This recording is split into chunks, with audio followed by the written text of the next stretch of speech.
ನಮಸ್ಕಾರ, ಶುಭೋದಯ. ಸಂಕಲ್ಪ ಸಿದ್ಧಿ ಕಾರ್ಯಕ್ರಮಕ್ಕೆ ತಮ್ಮೆಲ್ಲರಿಗೂ ಆತ್ಮೀಯ ಪ್ರೀತಿಯ ಸ್ವಾಗತ ಹೇಳ್ತಾ ಇರೋದು ನಾನು ಉಷಾ.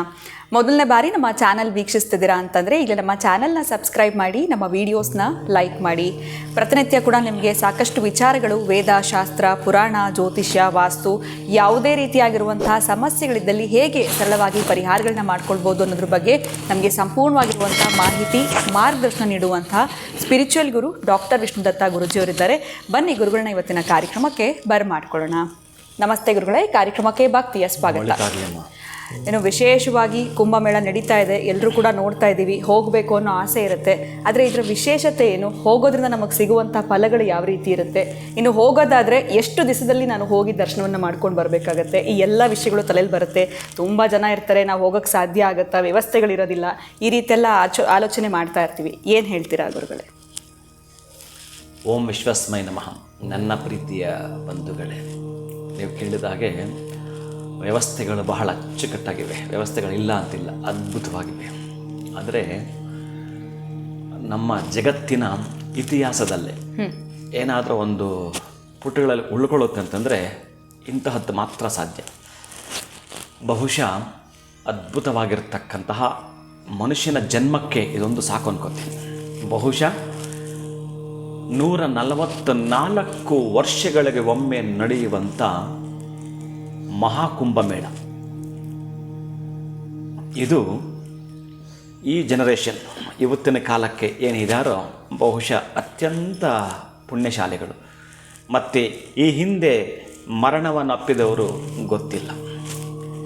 ಮುಂದೆ ಬರ್ತಕ್ಕಂತಹದ್ದು ಮತ್ತು ಈ ಹಿಂದೆ ಬಂದಿರತಕ್ಕಂಥದ್ದು ಒಟ್ಟಾರೆ ಒಂದು ಮಹಾ ಸಂಗ್ರಾಮ. ಇದನ್ನು ಮಾತಾಡಲಿಕ್ಕೆ ಅಂತ ಹೊರಟ್ರೆ ಯಾವಾಗ ನಡೀತು, ಎಲ್ಲಿ ನಡೀತು, ಯಾರಿಂದ ಪ್ರಾರಂಭವಾಯಿತು, ಕುಂಭಮೇಳ ಅಂದರೆ ಏನು, ಪೂರ್ಣ ಕುಂಭ ಅಂದರೆ ಏನು, ಅರ್ಧ ಕುಂಭಮೇಳ ಅಂದರೆ ಏನು, ಇದನ್ನು ಯಾರು ಹುಟ್ಟಾಕಿದ್ರು, ಇದರ ಹಿನ್ನೆಲೆ ಏನು, ಇದರ ಲಾಭ ಏನು, ಇದರ ನಷ್ಟ ಏನು, ಮನುಷ್ಯನಿಗೆ ಅವಶ್ಯಕತೆ ಇದೆಯಾ ಅಂತೆಲ್ಲ ನಾವು ಯೋಚನೆ ಮಾಡಲಿಕ್ಕೆ ಹೊರಟ್ರೆ ಬಹುಶಃ ಮನುಷ್ಯನಿಗೆ ಬಹಳ ಅವಶ್ಯಕತೆ ಅನ್ನೋದನ್ನು ಮಾತ್ರ ಸ್ಪಷ್ಟವಾಗಿ ತಿಳಿಯಪಡಿಸುತ್ತೆ. ಬಹಳ ಅವಶ್ಯಕತೆ, ಬರೀ ಅವಶ್ಯಕತೆ ಅಲ್ಲ, ಬಹಳ ಅವಶ್ಯಕತೆ ಅನ್ನೋದನ್ನು ನಾವು ತೋರಿಸುತ್ತೇವೆ.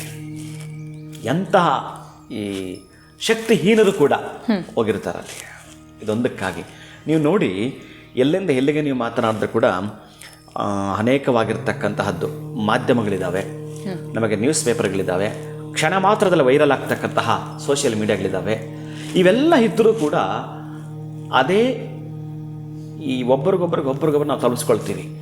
ಎಲ್ಲೋ ಗಿರಿ ಪರ್ವತ ಶಿಖರಗಳಲ್ಲಿ, ಹಿಮಾಲಯ ಬೆಟ್ಟ ಗುಡ್ಡು ಕಾಡುಗಳಲ್ಲಿ ಇರ್ತಕ್ಕಂತಹ ಈ ಒಂದು ಅಖಾಡಗಳು ಅಂತ ಏನಿದಾವೆ, ಸುಮಾರು 10 ರಿಂದ 15 ಅಖಾಡಗಳು ಬರ್ತವೆ. ಆನಂದ ಅಖಾಡ, ಭೈರವಿ ಅಖಾಡ, ಮಂಡಲೇಶ್ವರಿ ಅಖಾಡ, ಬಹಳ ಪುರಾತನವಾಗಿರ್ತಕ್ಕಂತಹದ್ದು. ಏನೆಲ್ಲ ಕೂಡ ಈ ನಾಗ ಸಾಧುಗಳು, ಅಘೋರಿಗಳು, ಈ ತಪಸ್ವಿಗಳು, ಈ ಸಾಧುರು, ಸಂತರು, ಅಲ್ಲಿ ವಚನಕಾರರು, ನಿಜಾಂಗ್ರಿಗಳು, ನಿರಹಂಕ ಚಿತ್ತರು, ನಮಗೆ ನೀತಿ ಮಾಡ್ತಕ್ಕಂತಹ ಪ್ರವಚನಕಾರರು ಎಲ್ಲರೂ ಕೂಡ ನಿಮಗೆ ಒಂದು ವೇದಿಕೆಯಲ್ಲಿ ಸಿಗ್ತಾರೆ ಅಂತಂದರೆ ಬಹುಶಃ 40 ಕೋಟಿಗಿಂತಲೂ ಹೆಚ್ಚಿಗೆ ಸ್ನಾನ ಮಾಡ್ತಕ್ಕಂತಹ ಒಂದು ಜಾಗ ಇತ್ತು ಅಂತಂದರೆ ಅದು ಈ ಒಂದು ಪ್ರಯಾಗ್ರಾಜ್ ತ್ರಿವೇಣಿ ಸಂಗಮದಲ್ಲಿ ನಡೀತಕ್ಕಂತಹ ಈ ಒಂದು ಗಂಗಾ, ಯಮುನಾ, ಗುಪ್ತ ನದಿ ಆಗಿರ್ತಕ್ಕ ಸರಸ್ವತಿ, ಈ 3 ನದಿಗಳ ಮಿಲನ ಆಗ್ತಕ್ಕಂತಹ ಮಹೋತ್ಸವದ ಆ ಒಂದು ಉತ್ಸಾಹ, ಆ ಉಲ್ಲಾಸದ ಈ ಮಹೋತ್ಸವದ ಸಂಭ್ರಮ ನೋಡಲಿಕ್ಕೆ 2 ಕಣ್ಣು ಸಾಕಾಗಲ್ಲ ನಮಗೆ. ಅಂತಹದ್ದು ನಡೀತಾ ಇರ್ತಕ್ಕಂಥ ಪ್ರಯಾಗ್ರಾಜ್ ಅಂದ್ರೇ ಎಂತ ಗೊತ್ತಾ, ಇದಕ್ಕೆ ಈ ನಮ್ಮ ಬ್ರಿಟಿಷರು, ನಾನು ಹೇಳ್ತಿರ್ತಕ್ಕಂಥ ಒಂದೊಂದು ಮಾತಾಡ್ತಾ ಹೋದರೆ ಬಹಳ ಅದ್ಭುತವಾಗಿರೋ ಸಬ್ಜೆಕ್ಟ್ ಇದು. ಪ್ರಯಾಗ ಅಂತಕ್ಕಂತಹದ್ದೇ ಬ್ರಹ್ಮ ಸೃಷ್ಟಿಯನ್ನು ಪ್ರಾರಂಭಿಸಿ ಬಂದು ಅಲ್ಲಿ ಯಾಗವನ್ನು ಮಾಡಿದಂತೆ. ಎಲ್ಲಿ? ಪ್ರಯಾಗ ಯಾಗವನ್ನು. ಅಲ್ಲಿ ಯಾಗ ಮಾಡಿರ್ತಕ್ಕಂಥವನು ಯಾವಾತನೋ, ಅಂತಕ್ಕಂಥವನು ಯಾವಾತನೋ ಆತ ಈ ಒಂದು ಸೃಷ್ಟಿಕರ್ತನಾಗಿರತಕ್ಕಂಥ ಬ್ರಹ್ಮದೇವ. ಅಂತಹ ಪ್ರಯಾಗದಲ್ಲಿ ಸೃಷ್ಟಿ ಮಾಡಿದ ನಂತರ ಅಶ್ವಮೇಧ ಯಾಗವನ್ನು ಪ್ರಾರಂಭಿಸಿರ್ತಕ್ಕಂತಹ ಬ್ರಹ್ಮದೇವ ಇರ್ತಕ್ಕಂತಹ ಪ್ಲೇಸ್ ಅಂತ ಏನಿದೆಯೋ ದಯವಿಟ್ಟು ನೀವೆಲ್ಲರೂ ಕೂಡ ಹೋದರೆ ಅಲ್ಲಿ ಹನುಮಂತನ ವಿಶೇಷವಾಗಿರ್ತಕ್ಕಂತಹದ್ದು ಬ್ರಹ್ಮೇಶ್ವರ ದೇವಸ್ಥಾನ ಕೂಡ ಇರತಕ್ಕಂಥದ್ದಿದೆ, ನೋಡುತ್ತಾ ಬನ್ನಿ. ಇನ್ನು ಅಂತಹ ಪ್ರಯಾಕ್ಷೇತ್ರದಲ್ಲಿ ತ್ರಿವೇಣಿ ಸಂಗಮ ಆಗ್ತಕ್ಕಂಥದ್ದು ಮಹಾ ಅದ್ಭುತವಾಗಿರ್ತದೆ. ಪರ್ವಕಾಲ ಈ ಮಹಾಕುಂಭಮೇಳ ನೀವೆಲ್ಲರೂ ಕೂಡ ಸ್ನಾನ ಮಾಡಿಯೇ ತೀರ್ತಕ್ಕಂಥದ್ದು. ಇನ್ನು ಉಜ್ಜಯಿನಿಯಲ್ಲಿ ನಡೀತಾ ಇರತಕ್ಕಂತಹದ್ದು ಏನಿದೆಯೋ ಬಹಳ ಅದ್ಭುತವಾಗಿರತಕ್ಕಂತಹದ್ದು, ಬಹಳ ಅದ್ಭುತವಾಗಿರತಕ್ಕಂತಹದ್ದು ಕ್ಷಿಪ್ರಾ ನದಿ ಅಂತಕ್ಕಂತಹದ್ದು ಬಹಳ ವಿಶೇಷವಾಗಿರ್ತಕ್ಕಂಥ ಸ್ನಾನ, ಅದು ಕೂಡ ನಮಗೆ ಅದ್ಭುತ ಆಗಿರುತ್ತೆ. ಇನ್ನು ಉಜ್ಜಯಿನಿ ಹರಿದ್ವಾರದಲ್ಲಿ ಗಂಗಾ ಇರತಕ್ಕಂತಹದ್ದು ಬಹಳ ಮುಖ್ಯವಾಗಿರತಕ್ಕಂತಹದ್ದು. ಇನ್ನು ನಾಸಿಕ್ಕಲ್ಲಿ ಹರಿತಾ ಇರತಕ್ಕಂತಹದ್ದು ಗೋದಾವರಿ ನದಿ. ಇವೆಲ್ಲ 4 ಜಾಗದಲ್ಲಿ ಈ ಮಹಾಕುಂಭಮೇಳ ನಡೀತಾ ಇದೆ. ಅಂದರೆ 6 ವರ್ಷಕ್ಕೊಮ್ಮೆ ನಡೀತಕ್ಕಂತಹ ಮೇಳವನ್ನು ಅರ್ಧ ಕುಂಭಮೇಳ ಅಂತ ನಾವು ಕರಿತೀವಿ. 12 ವರ್ಷಗಳಿಗೊಮ್ಮೆ ನಡೀತಾ ಇರ್ತಕ್ಕಂಥ ಮೇಳವನ್ನು ಪೂರ್ಣ ಕುಂಭಮೇಳ ಅಂತ ಹೇಳ್ತೀವಿ. ಈ 12 ವರ್ಷ ಅಂತ ಏನಿದೆಯೋ ಅದು 12 ಬಾರಿ ಒಂದು ಆವೃತ್ತಿ ಆಗ್ತಕ್ಕಂಥದ್ದು. ಅಂದರೆ 12 × 12 ಹಾಕಿದಾಗ ನಿಮಗೆ ಬರ್ತಕ್ಕಂಥದ್ದು 144. ಈ 144 ವರ್ಷಗಳಿಗೆ ಹಿಂದೆ ಅಂತ ನಾವು ಹೋದರೆ ಅಂದರೆ 1881, ಚೆನ್ನಾಗಿ ನೆನಪಿಟ್ಕೊಳ್ಳಿ, 1881ರಲ್ಲಿ ಯಾರು ಇದ್ದರೋ ಅವರಿಗೆ ಅವಕಾಶ ಸಿಕ್ಕಿದೆ. ಈಗ 2025 ಯಾರು ಇದ್ದೀರೋ ಅವರಿಗೆ ಇದೀಗ ಅವಕಾಶ ಸಿಗ್ತಾ ಇದೆ. ಇನ್ನು ಮುಂದೆ ಬರ್ತಾ ಇರ್ತಕ್ಕಂತಹದ್ದು 2169. ಇದು ಚೆನ್ನಾಗಿ ನೆನಪಿಟ್ಕೊಳ್ಳಿ. ಮತ್ತೆ 144 ನೀವು ಇರ್ತೀರಿ. ಅಲ್ಲಿ ಇದ್ದಿರಿ ಗೊತ್ತಿಲ್ವಲ್ಲ, ಮನುಷ್ಯ ಅಲ್ಲೂ ಇರಬಹುದು, ಇದೂ ಇರಬಹುದು, ಬಹುಶಃ ಈ 3 ಸ್ಥಾನಗಳು ಸಿಗಬಹುದೇನೋ ಅಥವಾ ಸಿಗದೇನೆ ಇರಬಹುದೇನೋ. ಅದಕ್ಕಾಗಿ ಇದೀವಿ ಇಲ್ಲ ಇವೆಲ್ಲದರ ಮಧ್ಯೆ ನೀನು ಆಸ್ತಿಕನೋ ನಾಸ್ತಿಕನೋ, ಬಡವನೋ ಬಲ್ಲಿದನೋ, ಶ್ರೀಮಂತನೋ ದುಃಖಿಯೋ, ನಷ್ಟ ಎಂತಹದ್ದು ಗೊತ್ತಿಲ್ಲ, ದುರಾದೃಷ್ಟವಂತನೋ ಅದೃಷ್ಟವಂತನೋ, ಒಟ್ಟಾರೆ ಈಗ ನಿನಗೆ ಸಿಕ್ಕಿರೋ ಒಂದು ಅವಕಾಶ ಇದೆಯಲ್ಲ, ಬಹುಶಃ ಅಮೇರಿಕದ ಜನಸಂಖ್ಯೆ ಅಂತ ತೆಗೆದುಕೊಂಡ್ರೆ ಎಷ್ಟಿರಬಹುದು, ಬಹುಶಃ ಗೂಗಲ್ಗೆ ಹೊಟ್ಟುಬಿಡಿ, ಈಗಲೇ ಚೆಕ್ ಮಾಡ್ಕೊಳ್ಳಿ, ಬಹುಶಃ 34 ಇರ್ಬೋದು ಅನ್ಕೋತೀನಿ, 34 ಕೋಟಿ ಜನ. ಇನ್ನು ಶ್ರೀಲಂಕಾ ಪಕ್ಕದಿದೆಯಲ್ಲ, ಬಹುಶಃ 2 ಕೋಟಿ ಜನ. ಈ ತರಹದ್ದು 5-6 ದೇಶಗಳು ಇಷ್ಟು ಜನಸಂಖ್ಯೆ ಇದೆ, ಅದನ್ನು ಮೀರಿ ನಾವು ಜನ ಸೇರ್ತಾ ಇದ್ದೀವಿ ಅಲ್ಲಿ. ಅದು ಪ್ರಯಾಗರಾಜ್. ಇತಿಹಾಸ ಹೇಳ್ತಕ್ಕಂತಹದ್ದು 40 ಕೋಟಿ, ಅದಕ್ಕಿಂತ ಹೆಚ್ಚಿಗೆ ಮಾಡಿರ್ತಕ್ಕಂಥದ್ದು. ಅಂದರೆ ಈ ಸಲ ಮಾಡ್ತಾ ಇರ್ತಕ್ಕಂಥ ಈ ಒಂದು ಮಹಾ ಕುಂಭಮೇಳ ಅತ್ಯಂತ ಅದ್ಭುತವಾಗಿರತಕ್ಕಂಥದ್ದು. ಅಂತಂದರೆ ಏನು ಸರ್ಕಾರ ತೆಗೆದುಕೊಂಡಿರ್ತಕ್ಕಂಥ ನಿರ್ಧಾರಗಳಂತಿದ್ದಾವೋ, ಈಗಾಗಲೇ ಈ ಕುಂಭಮೇಳ ನಡೀತನಕ ಮೊದಲೇ 1.5-2 ವರ್ಷಗಳ ಹಿಂದೆಯೇ 3 ಲಕ್ಷ ಸಸಿಗಳನ್ನು ನೆಡ್ತಾ ಅದೊಂದು ನಿಮಗೆ ನೆರಳಾಗಿ ಅವಕಾಶವನ್ನು ಮಾಡಿಕೊಟ್ಟಿರ್ತಕ್ಕಂಥದ್ದು. ಇನ್ನು ಎರಡನೆಯದು 1.5 ಲಕ್ಷದಷ್ಟು ಟೆಂಟ್ಗಳನ್ನು ನಿರ್ಮಾಣ ಮಾಡಿಕೊಟ್ಟಿರ್ತಕ್ಕಂಥದ್ದು. ಇನ್ನು ಬರತಕ್ಕಂಥ ಅತಿಥಿಗಳಿಗೆ 1.5 ಲಕ್ಷಕ್ಕೂ ಮಿಗಿಲಾಗಿ ನಿಮಗೆ ಶೌಚಗೃಹಗಳನ್ನು ಕಟ್ಟಿಸ್ಕೊಟ್ಟಿರ್ತಕ್ಕಂಥ ಇವೆಲ್ಲವೂ ಕೂಡ ಏರ್ಪಾಟು ಮಾಡಿಕೊಟ್ಟಿದೆ. ಒಟ್ಟಾರೆಯಾಗಿ ಒಂದು ದೇಶವೇ ಅಲ್ಲಿ ನಿರ್ಮಾಣವಾಗಿದೆ. ನೀವು ಮಿಂದೇಳೋದಿದೆಯಲ್ಲ, ಭಾಳ ಅದ್ಭುತವಾಗಿರ್ತಕ್ಕಂಥದ್ದು. ನಾನು ಯಾಕೆ ಇದನ್ನು ಹೇಳ್ತೇನೆ ಅಂದರೆ, ಈ ಸಾಧು ಸಂತರಾಗಿರ್ಬೋದು, ಇವರೆಲ್ಲ ಕೂಡ ಒಂದು ಮೆಸೇಜ್ ಅವ್ರಿಗೆ ಹೋಗೋದಿಲ್ಲ, ಅವ್ರ ಹತ್ರ ಮೊಬೈಲ್ ಇರೋದಿಲ್ಲ, ಯಾವುದೋ ಪೇಪರು ಕೂಡ ನೋಡೋದಿಲ್ಲ, ಯಾವುದೇ ತರಹದ ಮೀಡಿಯಾದಲ್ಲೂ ಕೂಡ ನೋಡ್ಕೊಂಡು ಕೂತ್ಕೊಳ್ಳೋದಿಲ್ಲ. ಬರೀ ಯಾವಾಗಲೂ ಕೂಡ ಅವರು ಜನಸಂಪರ್ಕದ ದೂರ ಉಳಿದಿರ್ತಾರೆ. ಅಂತಹ ಜನಸಂಪರ್ಕದಿಂದ ದೂರ ಉಳಿದಿರ್ತಕ್ಕಂಥವ್ರಿಗೆ ಮೆಸೇಜ್ ಕೊಟ್ಟವರು ಯಾರು ಕೊಟ್ಟರು? ಅವ್ರು ಯಾವುದೇ ಫ್ಲೈಟಲ್ಲಿ ಬಂದಿರತಕ್ಕಂಥ ಟಿಕೆಟ್ ಇರೋದಿಲ್ಲ, ಯಾವುದಾಗಿರ್ತಕ್ಕಂಥ ಟ್ರಕ್ಕಲ್ಲಿ ಬಂದಿರತಕ್ಕಂಥದ್ದು ಇರೋದಿಲ್ಲ. ಅಲ್ಲಿಗಷ್ಟೇ ಬಂದಾಗ ನಮಗೆಲ್ಲ ಕೂಡ ಸಿಕ್ಕಿಬಿಡುತ್ತಾರೆ. ಈ 40 ಕೋಟಿ ಇರತಕ್ಕಂಥದ್ದು ಈ ಜಗತ್ತಿನಲ್ಲೇ ವಿಶ್ವಮಾನ್ಯವಾಗ್ತಕ್ಕಂಥದ್ದು. ಅಂದರೆ ನಮ್ಮ ಭಾರತ ಸ್ವಾತಂತ್ರ್ಯ ಪಡೆದುಕೊಂಡ ನಂತರ ಆಗ್ತಾ ಇರತಕ್ಕಂಥದ್ದು ಇದು ಖುಷಿ ನಮಗೆ, ಇದು ಬಹಳ ಖುಷಿ ಕೊಡ್ತಕ್ಕಂಥದ್ದು. ಅಂತಹ ಖುಷಿಯಾಗಿರತಕ್ಕಂಥ ದಿನವನ್ನು ನಾವು ವಿಶೇಷವಾಗಿ ವಿಜೃಂಭಣೆಯನ್ನು ಆಚರಿಸಲೇಬೇಕು, ಮಾಡಲೇಬೇಕು. ಅಂದರೆ ನಾನು ಹೇಳ್ತಿರತಕ್ಕಂಥದ್ದು 1881ರಲ್ಲಿ ನಾವು ಹಿಂದೂಗಳು ಮಾತ್ರ ಅಂತಲ್ಲ, ಅವತ್ತಿನ ಕಾಲಕ್ಕೆ ಬ್ರಿಟಿಷರು, ಅವತ್ತಿನ ಕಾಲಕ್ಕೆ ಸಂಬಂಧಪಟ್ಟ ಮೊಘಲರು, ಅವತ್ತಿಗೆ ಸಂಬಂಧಪಟ್ಟಾಗಿರ್ತಕ್ಕಂಥ ಚಾಲುಕ್ಯರು ಯಾರೆಲ್ಲ ಕೂಡ ಇದ್ರೋ, ಇನ್ನೂ ಮತಗಳು ಅಂತ ಬಂದರೆ ನಾವೆಲ್ಲ ಏನು ನೋಡ್ಬೋದು ಗೊತ್ತಾ? ಈ ಕ್ರಿಶ್ಚಿಯನ್, ಮುಸ್ಲಿಮ್ಸ್ ಇವರೆಲ್ಲರೂ ಕೂಡ ಆ ಸ್ಥಾನದಲ್ಲಿ ಮಿಂದೆದ್ದಿದ್ದರು. ಜೊತೆಗೆ ಅಲ್ಲಿ ಕುದುರೆ ವ್ಯಾಪಾರಗಳನ್ನು ಅವರು ಮಾಡುತ್ತಾ ಇದ್ರು. ಇವತ್ತಿರತಕ್ಕಂಥದ್ದು ಕೂಡ ಅಷ್ಟೇ, ಎಷ್ಟೆಲ್ಲ ಕೂಡ ಅಲ್ಲಿ ವ್ಯಾಪಾರಗಳ ವಹಿವಾಟು ನಡೀತಾ ಇದೆ. ಪತ್ರಕರ್ತರಿಂದ ಹಿಡಿದು ಯೂಟ್ಯೂಬರ್ಗಳಿಂದ ಹಿಡಿದು ಅಲ್ಲಿ ಮಾಡ್ತಕ್ಕಂಥ ಅನೇಕವಾಗಿದ್ದ ವ್ಯಾಪಾರಗಳೆಲ್ಲರೂ ಮಾಡ್ಕೊಳ್ತಾ ಇದ್ದಾರೆ.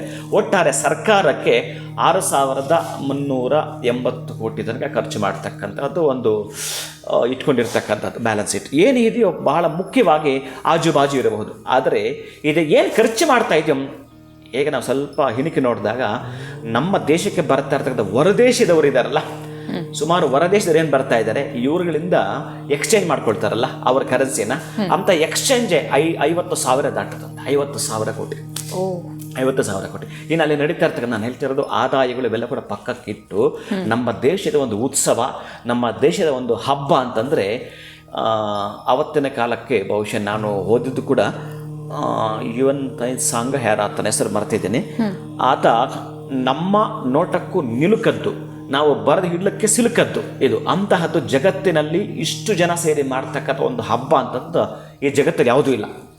ಯಾವುದೂ ಇಲ್ಲ. ಅಂತಹ ಒಂದು ಹಬ್ಬ ಅಂತಂದರೆ ನಮಗೆ ಒಂದು 40ರಿಂದ 45 ದಿನಗಳ ಕಾಲ ಸಿಗ್ತಾ ಇರ್ತಕ್ಕಂಥ ಅಂದರೆ ಶಾಹಿ ಸ್ನಾನ ಅಂತಕ್ಕಂತಹದ್ದು ಮೊನ್ನೆ ಸಂಕ್ರಾಂತಿ ಹಬ್ಬಕ್ಕೆ ಪ್ರಾರಂಭ ಆಗಿರತಕ್ಕಂಥದ್ದು ಶಾಹಿ ಸ್ನಾನ. ಮತ್ತು ನಮಗೆ ಈ ಒಂದು ಫೆಬ್ರವರಿಗೆ ಮತ್ತೊಂದು ಶಾಹಿ ಸ್ನಾನ ಸಿಗ್ತಕ್ಕಂತಹದ್ದು ವಸಂತ ಪಂಚಮಿಗೆ. ಇನ್ನು ಫೆಬ್ರವರಿ 12ಕ್ಕೆ ಸಿಗ್ತಾ ಇರತಕ್ಕಂತಹದ್ದು ಏಕಾದಶ ಶಾಹಿ ಸ್ನಾನ. ಇನ್ನು ಫೆಬ್ರವರಿ 16ಕ್ಕೆ ಸಿಗ್ತಾ ಇರತಕ್ಕಂತಹದ್ದು ನಮಗೆ ಪೌರ್ಣಮಿಯ ಶಾಹಿ ಸ್ನಾನ. ಇನ್ನು ಫೆಬ್ರವರಿಗೆ ಸಂಬಂಧಪಟ್ಟಾಗಿರ್ತಕ್ಕಂತಹದ್ದು 26 ಶಿವರಾತ್ರಿಯ 5 ಶಾಹಿ ಸ್ನಾನಗಳು ಸಿಗ್ತವೆ ನಮಗೆ. ವಿಶೇಷ ಅದ್ಭುತವಾಗಿರ್ತಕ್ಕಂತಹದ್ದು. ಇನ್ನು ಇಲ್ಲಿ ಏನು ಅಂತಂದರೆ ನಮಗೆ ಏನಾದರೂ ಸರಿಯೇ ಯಾವುದಾದ್ರೂ ಆಯ್ಕೆ ಮಾಡಲಿಕ್ಕೆ ಅಂತ ಹೊರಟ್ರೆ ಕ್ವಾಲಿಟಿ ಮಾಡ್ತೀವಿ. ಎಷ್ಟು ಕ್ವಾಲಿಟಿ ನಮಗೆ ಎಲ್ಲದರಲ್ಲೂ ಬೇಕು. ಆಗ ಹುಡುಕೋಕ್ಕಂತ ಹೊರಟಾಗ ಮನುಷ್ಯನ ಜನ್ಮಕ್ಕೆ ಒಂದು ಕ್ವಾಲಿಟೀಸ್ ಕೊಡಬೇಕಾದ್ರೆ ಈ ಸಂಗಮದ ಸ್ನಾನ ಯಾಕೆ ಹೇಳುತ್ತೆ ಅಂತಂದರೆ, ಅವತ್ತಿನ ಕಾಲಕ್ಕೆ ಈ ಅಮೃತವನ್ನು ತೆಗೆದುಕೊಂಡದ್ದು, ಈ ರಾಕ್ಷಸರು ದೇವತೆಗಳ ಕಳೆದದ್ದು ಇದೆಲ್ಲ ನಿಮಗೆ ಗೊತ್ತಿದೆ. ಆದರೆ ನಾನು ಹೇಳಲಿಕ್ಕೆ ಹೊರಟಿರತಕ್ಕಂತಹದ್ದು, ಗರುಡ ದೇವ ಆ ಅಮೃತ ಕುಂಭವನ್ನು ಎತ್ತಿಕೊಂಡು ಹೊರಡುತ್ತಿರಬೇಕಾದ್ರೆ ಈ ಅಮೃತದ ಹನಿಗಳು ಪ್ರಯಾಗರಾಜ್, ನಾಸಿಕ್ ಎಂಬುತ್ತಾ ಇರತಕ್ಕಂಥದ್ದು ಈ 4 ಕ್ಷೇತ್ರಗಳು, ಹರಿದ್ವಾರ ಅಂತ ಇದೆಯೋ, ಉಜ್ಜಯಿನಿ ಅಂತ ಇದೆಯೋ ಅಂಥ ಕಡೆ ಬಿದ್ದಿತ್ತು. ಆ ಒಂದು ಅಮೃತ ಸಿಂಚನ ಆಗಿರತಕ್ಕಂತಹ ಸ್ಥಳಗಳು. ಜೊತೆಗೆ ಮತ್ತೊಂದು ಪುರಾಣ ಹೇಳುತ್ತೆ, ಈ ಏನು ಅಮೃತ ಕಳಶ ಅಸ್ಥಾಯದ್ಮಹೆ ವನಮೂಲಿಕಾ ಇದ್ಮಹೆ ತನ್ನೋ ಧನ್ವಂತರಿ ನಾರಾಯಣ ಪ್ರಚೋದಯಿತು. ಆ ಧನ್ವಂತರಿ ದೇವ ಆ ಅಮೃತ ಕಳಶವನ್ನು ಇಟ್ಟುಕೊಂಡು ಈ ಒಂದು ಜಗತ್ತನ್ನು ಪ್ರದಕ್ಷಿಣೆ ಮಾಡಿದಂತೆ. ಆ ಜಗತ್ತನ್ನು ಪ್ರದಕ್ಷಿಣೆ ಮಾಡಬೇಕಾದ್ರೆ ಈ 4 ಜಾಗಗಳಲ್ಲಿ ಆತ ರಿಲ್ಯಾಕ್ಸ್ ಆಗಿದ್ದಂತೆ, ಅಂದರೆ ಕೂತಿದ್ದನಂತೆ. ಇದು ಕೂಡ ಮತ್ತೊಂದು ಪುರಾಣ ನಮಗೆ ತಿಳಿಸ್ಕೊಡುತ್ತೆ. ಅಂದರೆ ಇದೆಲ್ಲ ನಿಜನಾ ಗುರುಗಳೇ? ಅಂದರೆ ನಡೆದಿರುತ್ತಾ ಹೇಗೆ? ಅಲ್ಲ, ಇದನ್ನು ನಾವು ಹೇಗೆ ತಗೋಬೇಕು ಅಂತಂದರೆ, ನೆನ್ನೆ ಇದ್ದದ್ದು ನಿಜ, ಇವತ್ತಿರೋದು ನಿಜ, ನಾಳೆ ಇದೆ ಅನ್ನೋದು ನಿಜವಾದರೆ 100ಕ್ಕೆ 100 ನಿಜ. ನಾವು ಹೀಗೆ ತೆಗೆದುಕೊಳ್ಬೇಕು. ಇನ್ನು ಜೊತೆಗೆ ನಾವು ಏನು ಕಳ್ಕೊಳ್ಳೋದಿಲ್ಲ, ಇಲ್ಲಿ ಪಡ್ಕೊಳ್ಳಲಿಕ್ಕೆ ಬರ್ತಾ ಇರೋದು, ಪಡ್ಕೊಳ್ಳಲಿಕ್ಕೆ ಬರ್ತಾ ಇರತಕ್ಕಂಥದ್ದು. ಆದ್ದರಿಂದ ಬಹಳ ಪ್ರಮುಖವಾಗಿ ನಮಗೆ ಕಾನೂನಲ್ಲಿ ಬರೆದಿದೆ. ನೀವು ಇದನ್ನು ನಿಜಾನ ಅಂತ ಕೇಳ್ತಾ ಇದ್ದೀನಿ. ಇಂದಿರಾ ಗಾಂಧಿ ಅವ್ರು ನೀವು ನೋಡಿದ್ರಾ? ನೋಡಿಲ್ಲ? ಅಲ್ಲ, ಗೊತ್ತು ಗುರುಗಳೇ. ನಾವು ನೋಡಿದರೆ ಇಲ್ಲ. ಆಮೇಲೆ ಅದೇ ಇಂದಿರಾ ಗಾಂಧಿಯವರು ಈ ಪಾಯಿಂಟ್ ನಾನು ಹೇಳ್ತಾ ಇರಲಿಲ್ಲ, ನೀವು ಕೇಳ್ತಾ ಇದ್ದೀನಿ. ಆಕೆ ತುರ್ತು ಪರಿಸ್ಥಿತಿಯನ್ನು ಹೇರಿದ್ರು, ಅಂದರೆ ಎಮರ್ಜೆನ್ಸಿಯನ್ನು. ಯಾವ ಇಯರ್ ಗೊತ್ತಾ ಅದು? 1975 ಜೂನ್ 25. 1975 ಜೂನ್ 25. ಎಂತಹದಂದರೆ ಅಲ್ಲೋಲ ಕಲ್ಲೋಲ ಆಗಿತ್ತು ಅವಾಗ. ಇದು ನಿಜಾನ ಅಂದರೆ ಅವತ್ತು ಅನುಭವಿಸ್ತಾರೆ, ಅವ್ರಿಗೆ ಗೊತ್ತು. ಹೀಗೆ ಅವರು ತಿದ್ದುಪಡಿ ಮಾಡಿ ಡೇಟೆಲ್ಲ ಹೇಳ್ಕೊಂಬರ್ತೀನಿ ನಾನು. ಯಾವುದು ತಿದ್ದುಪಡಿ ಮಾಡೋದು ಅಂತೇಳಿ 76ರಿಂದ 78 ತಿದ್ದುಪಡಿ ಮಾಡಿದ್ದಾರೆ. ಆ ಡೇಟ್ ವೈಸ್ ನಾನು ಹೇಳ್ಕೊಂಡು ಬರ್ತೀನಿ. ಇದೆಲ್ಲ ನಿಜಾನ ಅಂತಂದರೆ ನೀವು ಕಾನ್ಸ್ಟಿಟ್ಯೂಷನ್ ಇದೆಯಲ್ಲ, ನಮಗೆ ಸಂವಿಧಾನ ಇದೆ, ಅದನ್ನು ನೋಡಬೇಕು ತಿದ್ದುಪಡಿ ಆಗಿದೆಯಲ್ಲ ಅಂತ. ಇದು ನಿಜಾನ ಅಂತ ನೀವು ಪುರಾಣ ಓದಬೇಕು. ಪುರಾಣ ಓದಿದ್ರೆ ಹಿನ್ನೆಲೆ ಗೊತ್ತಾಗತ್ತೆ. ಅದಕ್ಕಾಗಿ ಬ್ರಹ್ಮದೇವ ಕೂತು ತಪಸ್ಸು ಮಾಡಿ ಯಜ್ಞವನ್ನು ಆಚರಣೆ ಮಾಡಿರತಕ್ಕಂತಹ ಪ್ರಯಾಗರಾಜಕ್ಕೆ ಹೋಗಿ ಸ್ನಾನ ಮಾಡಿದ್ರೆ ಏನು ಫಲ ಹೇಳ್ತಾನೆ ಗೊತ್ತಾ? ಒಂದು ಸಲ ನಾವು ಹೋಗಿ ಸ್ನಾನ ಮಾಡಿದ್ರೆ 100 ಅಶ್ವಮೇಧ ಯಾಗಗಳನ್ನು ಮಾಡಿದ ಫಲವನ್ನು ನಮಗೆ ಕೊಡ್ತಾನಂತೆ. ಅಷ್ಟೇ ಅಲ್ಲ, ಈ ಜಗತ್ತನ್ನು 100 ಪ್ರದಕ್ಷಿಣೆ ಹಾಕಿದಷ್ಟು ಫಲವನ್ನು ನಮ್ಮ ಕೊಡ್ತಾನೆ. ಎಷ್ಟು? 100 ಪ್ರದಕ್ಷಿಣೆ. ಒಂದಾಕಕ್ಕೆ ಸಾಧ್ಯವಿಲ್ಲ. ಆದರೆ ಈ ಒಂದು ಸ್ನಾನವನ್ನು ಮಾಡಿದ್ರೆ ಆ ಸಾಧು ಸಂತರ ಜೊತೆ ನಾವೇನಾದರೂ ಇದ್ದು ಬಿಟ್ಟರೆ ಬಹುಶಃ ಅಂತಹದ್ದಂತೂ ಸಿಗುತ್ತೆ. ಈಗ ಇತ್ತೀಚೆಗೆ ಯಾವುದೋ ಒಂದು ಹೆಣ್ಣು ಮಗುಗೆ ಎಲ್ಲ ಕ್ಯಾಮ್ರಾ ಫೋಕಸ್ ಮಾಡಿಬಿಟ್ಟಿದೆ. ಆ ಮಗು ಹೆಸರೇನ ಮೊನಾಲಿಸಾ.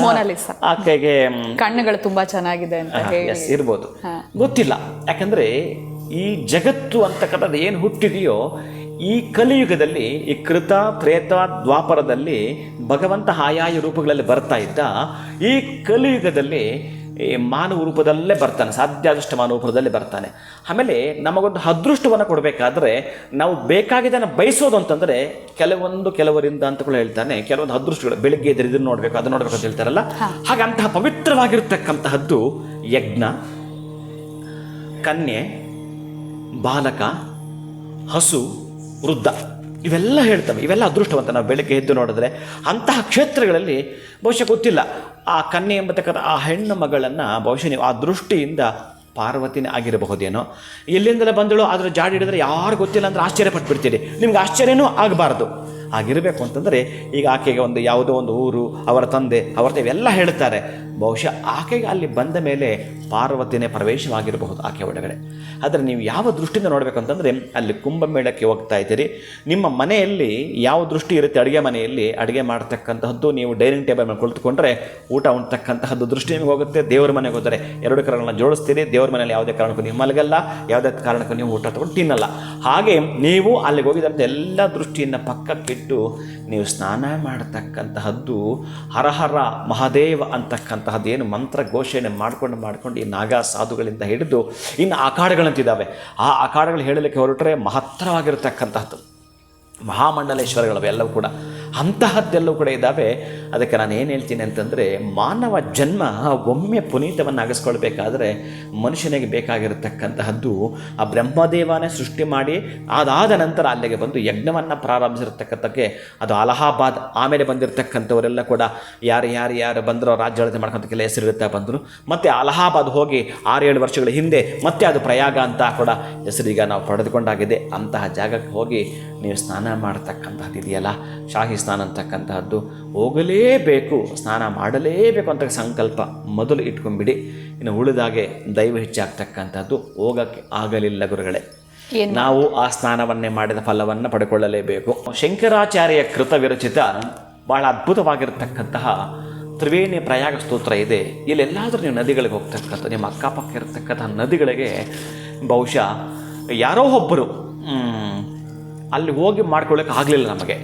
ಅಂದರೆ ಯಾರೋ ಒಬ್ಬ ಸೆಂಟ್ ಹೊಡ್ಕೊಂಡು ನಮ್ಮ ಮುಂದೆ ಬಂದ, ನಮಗೂ ಆ ಸ್ಮೆಲ್ ಬಂತಲ್ಲ. ಅಟ್ಲೀಸ್ಟ್ ಈ ಒಂದು ಮಹಾಕುಂಭ ಮೇಳ ನಡೆಯುವಾಗ ಆ ನದಿಯಲ್ಲಾಗಲಿಲ್ಲ, ಈ ನದಿಯಲ್ಲಾದರೂ ಮಾಡಿಕೊಂಡ್ರೆ ಒಂದಷ್ಟು ಪರ್ಸೆಂಟೇಜ್ ಫಲ ಆದರೂ ಈ ಜನ್ಮಕ್ಕೆ ಸಿಗಲಿ ಎಂಬತಕ್ಕಂತಹ ಅತ್ಯಂತ ಆಸೆಯಿಂದ ಈ ಸ್ತೋತ್ರವನ್ನು ಹೇಳಿಕೊಳ್ಳುತ್ತಾ ನೀವು ಸ್ನಾನವನ್ನು ಮಾಡುವಂಥದ್ದನ್ನು ಮಾಡಿಕೊಳ್ತೀರಿ. ಅತ್ಯಂತ ಈ ಒಂದು ಮಾನವ ಜನ್ಮಕ್ಕೆ ಸುಕೃತವನ್ನು ಪಡ್ಕೊಳ್ಳತಕ್ಕಂಥದ್ದು ಏನಾದರೂ ಇತ್ತು ಅಂತಂದರೆ ಗೊತ್ತಿಲ್ಲ. ಯಾವಾಗಲೂ ಹಣ ಮಾಡ್ತಕ್ಕಂಥದ್ದೇ ಸಚ್ಚಿಂತನೆ ಅಲ್ಲ, ಯಾವಾಗಲೂ ಕೂಡ ನಮ್ಮ ಕುಟುಂಬ ಚೆನ್ನಾಗಿರಬೇಕು ಅಂತಕ್ಕದೇ ಅಲ್ಲ. ಒಟ್ಟಾರೆ ಈ ಒಂದು ಪುಣ್ಯ ಭೂಮಿಯಲ್ಲಿ ಹುಟ್ಟಿದ್ದಕ್ಕೆ ಸಾರ್ಥಕ ಅನ್ನಿಸ್ಕೊಳ್ಬೇಕು. ನಾವು ಸಾರ್ಥಕ ಅಂತ ಅನ್ನಿಸ್ಕೊಳ್ಳಲೇಬೇಕು. ಅಂತಹದ್ದು ಅಂತಂದರೆ ಒಂದು ಸ್ನಾನ ನಮಗೆ ಏನು ಹೇಳುತ್ತೆ ಅಂತಂದರೆ, ಈ ಪುಣ್ಯ ಭೂಮಿ ಅಂದಾಗ ನನಗೆ ಜ್ಞಾಪಕ ಬಂದದ್ದು, ಯಾರೋ ಒಬ್ಬ ಸ್ವಾಮೀಜಿ ಹೊರದೇಶಕ್ಕೆ ಅಂತ ಹೋದಾಗ ಅಲ್ಲಿ ಏನು ಮಾಡಿದ್ರು ಅವರಿಗೆ ಬೇಕಾಗಿರ್ತಕ್ಕಂತಹ ವೆಜಿಟೇರಿಯನ್ ಫುಡ್ ಊಟ ಸಿಗಲಿಲ್ಲ. ಅವರಿಗೆ ಹುಡ್ಕಾಡಿ ಕೂತ್ಕೊಂಡ್ಬಿಡ್ತಾರೆ. ಅಲ್ಲಿ ಯಾರೋ ಒಬ್ಬ ಬಾಲಕ ಬರ್ತಾನೆ. ಆ ಬಾಲಕ ಬಂದು, ಯಾಕೆ ಗುರುಗಳು ಹೀಗೆ ಕೂತಿದ್ದೇನೆ ಅಂದಾಗ, ಏನೂ ಇಲ್ಲಪ್ಪ, ನನಗೆ ಈ ಥರ ಊಟ ಸಿಗಲಿಲ್ಲ ಅಂತೇಳಿ ಅವನು ಆ ಮಾತು ಕೇಳಿಸ್ಕೊಂಡು ಕೂಡಲೇ ಓಡಿ ಹೋಗಿ 1-2 ಬಾಳೆ ಅಂತಂದು ಕೊಡ್ತಾನೆ. ಗುರುಗಳೇ, ದಯವಿಟ್ಟು ನಿಮ್ಮನ್ನು ಬೇಡ್ಕೊಳ್ತೀನಿ, ನಿಮ್ಮ ದೇಶಕ್ಕೆ ನೀವು ಹೋದಾಗ ನಮ್ಮ ದೇಶದಲ್ಲಿ ಎಲ್ಲೂ ಊಟ ಸಿಗಲಿಲ್ಲ ಅಂತ ಮಾತ್ರ ದಯವಿಟ್ಟು ಹೇಳ್ಕೋಬೇಡಿ ಅಂತ ಆ ಹುಡುಗ ಕೇಳ್ತಾನೆ. ಯಾಕಂದರೆ ನೀವು ಬುದ್ಧನ ದೇಶದಿಂದ ಬಂದವರು ನೀವು. ಯಾಕಂದರೆ ಬುದ್ಧನ ಮೇಲೆ ಆ ಹುಡುಗನ ತುಂಬ ಅಭಿಮಾನ ಇತ್ತು. ಅದಕ್ಕಾಗಿ ಆ ಹುಡುಗ ಅಷ್ಟೆಲ್ಲ ಹೇಳ್ತಾನೆ, ಬುದ್ಧನ ದೇಶದವರು ನೀವು, ಭಾರತ ದೇಶದವರು, ಅದಕ್ಕಾಗಿ ನಿಮ್ಮಲ್ಲಿ ಕಳಕಳಿಯ ಮನವಿ. ಓಹೋ, ಇವನಿಗೆ ತುಂಬ ಬುದ್ಧನ ಮೇಲೆ ಅಭಿಮಾನ ಇದ್ದಂಗಿದೆ, ಸ್ವಲ್ಪ ಇವನ್ನ ಮಾತಾಡ್ಸೋಣ ಅಂತೇಳಿ ಅವನ್ನ ಮಾತಾಡಿಸ್ತಾರೆ. ಹೌದಪ್ಪ, ಬುದ್ಧ ಅಂದರೆ ಅಷ್ಟೊಂದು ನಿನಗೆ ಆಸಕ್ತಿ ಇದೆ, ಅಷ್ಟೊಂದು ಪ್ರೀತಿ ಇದೆ. ಹೌದು, ನಿಜ. ಈಗ ಬುದ್ಧನೇ, ನಮ್ಮ ದೇಶದ ಬುದ್ಧ ನಿಮ್ಮ ದೇಶದ ಮೇಲೆ ಯುದ್ಧ ಸಾರಿದ್ರೆ ಏನು ಮಾಡ್ತೀಯಾ ಅಂತ ಕೇಳ್ತಾರೆ. ಗುರುಗಳು ಅವನ್ನ ಪ್ರಶ್ನೆ ಮಾಡ್ತಾರೆ.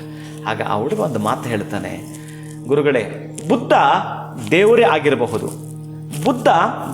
ಆಗಿರಬಹುದು, ಯುದ್ಧ ಅಂತ ನಡೆದರೆ ಬುದ್ಧನ ಮೇಲೆ ಮೊದಲು ಕತ್ತಿ ಹಿಡಿದು ಯುದ್ಧ ಮಾಡೋ ನಾನೇ ಅಂತ ಹುಡುಗ ಹೇಳ್ತಾನೆ. ಅಂದರೆ ದೇಶಾಭಿಮಾನ ಎಷ್ಟಿದೆ ನೋಡು, ದೇಶಾಭಿಮಾನದ ಕಿಚ್ಚು ಎಷ್ಟಿದೆ ನೋಡು. ಅದಕ್ಕೆ ಈ ದೇಶದಲ್ಲಿ ಹುಟ್ಟಿದೆ ನಾವು, ನಮ್ಗೆ ಅಟ್ಲೀಸ್ಟ್ ಒಂದು ಸ್ನಾನ ಮಾಡಿ ಕಿಚ್ಚಾದರೂ ಬೇಡ, ಯುದ್ಧದ ಆಮೇಲೆ ಮಾತಾಡೋಣ. ಅದಕ್ಕಾಗಿ ಪವಿತ್ರವಾಗಿರತಕ್ಕಂತಹ ಈ ಒಂದು ಪುಣ್ಯಭೂಮಿ ಇಡೀ ಜಗತ್ತಿಗೆ, ನಿಮ್ಮ ಮನೇಲಿ ಒಂದು ಪುಟ್ಟ ದೇವರ ಮನೆ ಇದೆಯಲ್ಲ, ಅದು ತುಂಬ ದೊಡ್ಡದಿರಲ್ಲ, ಏನೇನೇ ಇರಲ್ಲ, ಅದು ಕೊಡ್ತಕ್ಕ ವೈಬ್ರೇಷನ್ನೇ ಬೇರೆ. ಹಾಗೆ ಜಗತ್ತಿನ ಗುರು ಯಾರು ಅಂತಂದರೆ ಈ ಒಂದು ಭಾರತ ದೇಶ. ಜಗತ್ತಿಗೆ ಒಂದು ದೇವರ ಮನೆ ಯಾವುದು ಅಂತಂದರೆ ಈ ಭಾರತ ದೇಶ. ಅಂತಹ ಈ ಭಾರತ ದೇಶದಲ್ಲಿ ಹುಟ್ಟಿರ್ತಕ್ಕಂಥ ನಾವೆಲ್ಲರೂ ಕೂಡ ಪುಣ್ಯವಂತರು, ಭಾಗ್ಯವಂತರು, ಅಥವಾ ಪಾಪಿಗಳ ಲೋಕದಲ್ಲಿ ಅದೃಷ್ಟವಂತರು ನಾವು ಅಂತ ಕರ್ಕೊಳ್ಳೋದು ಅದೆಲ್ಲ ನಿಮಗೆ ಬಿಟ್ಟಿದ್ದು. ಒಟ್ಟಾರೆ ಈ ಸ್ನಾನವನ್ನು ಮಾಡಿಕೊಡ್ತಕ್ಕಂತಹದ್ದು ಹಾಗೆ ಸ್ನಾನದ ಬಗ್ಗೆ ಬಹಳ ಹೇಳ್ತಾ ಬರ್ತಾನೆ, ಅದ್ಭುತವಾಗಿರೋದು ಹೇಳ್ತಾ ಬರ್ತಾನೆ. ಅಂತಹ ಮಹತ್ತರವಾಗಿರತಕ್ಕ ಇನ್ನೆಂದೂ ಕೂಡ ಎಂದೆಂದೂ ಕೂಡ ಸಿಗದೇ ಇರತಕ್ಕಂಥ ಈ ಮಹಾ ಕುಂಭಮೇಳವನ್ನು ಕಣ್ಣು ತುಂಬಿಕೊಳ್ಳೋದಿದೆಯಲ್ಲ, ಮಹತ್ತರವಾಗಿರ್ತಕ್ಕ. ನಿಮಗೇನು ತುಂಬ ನಡಿಬೇಕಂತೆ ಅದು ಇವೇನು ತಲೆಗೆ ಹಾಕ್ಕೋಬೇಡಿ, ಗೊತ್ತೇ ಇಲ್ಲ, ಹೇಗೋ ನೀವು ಆನಂದವಾಗಿ ಸ್ನಾನ ಮಾಡ್ಕೊಂಡು ಆಚೆ ಬರ್ತೀರಿ. ಇದೊಂದು ಸಾಧ್ಯ ಆದರೆ ಮಾಡ್ಕೊಳ್ತೀರಿ, ತಮ್ಮ ಜನ್ಮವನ್ನು ಸಾರ್ಥಕ ಮಾಡ್ಕೊಳ್ತೀರಿ.